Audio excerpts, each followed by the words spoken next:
Il y a message 4 corners.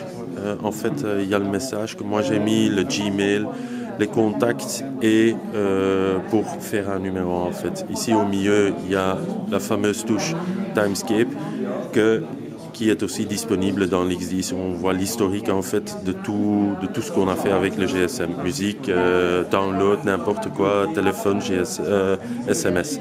Alors si on revient, ici on a les messages qui sont en conversation mode.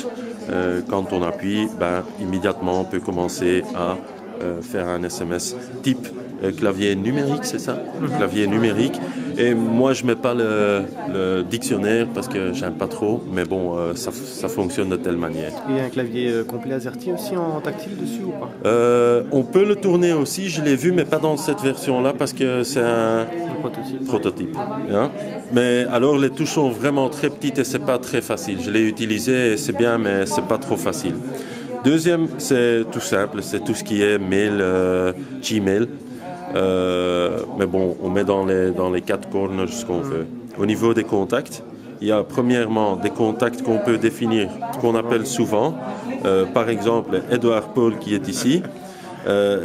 Et là, on a le choix, ou bien on l'appelle sur le mobile, ou bien le poste fixe. Mais immédiatement après, on voit la petite enveloppe où on appuie dessus pour faire immédiatement un message. À côté de ça, je reviens. Dans les contacts, il y a ou bien la liste de contacts, ou bien on va scroller dans les contacts, ou bien il y a un moteur de recherche où on peut de nouveau pour Edouard, j'appuie E, D, et immédiatement il y a Edouard qui apparaît. Okay?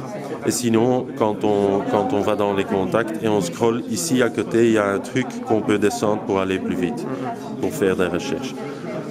Ici, touche vraiment très simple, pour faire un numéro, ou deux, ici en haut, si j'appuie dessus, où on voit le caller, appel entrant, manqué et appel fait par moi-même.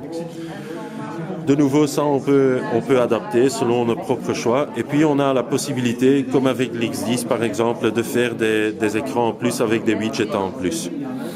À côté de ça, il y a aussi le menu si on monte, où là on peut scroller dans un menu où on trouve les applications, par exemple Android Marketplace, etc. Moi j'ai pas encore mis beaucoup d'applications dessus, mais ça va jusqu'à l'infini à ce moment-là. Voilà.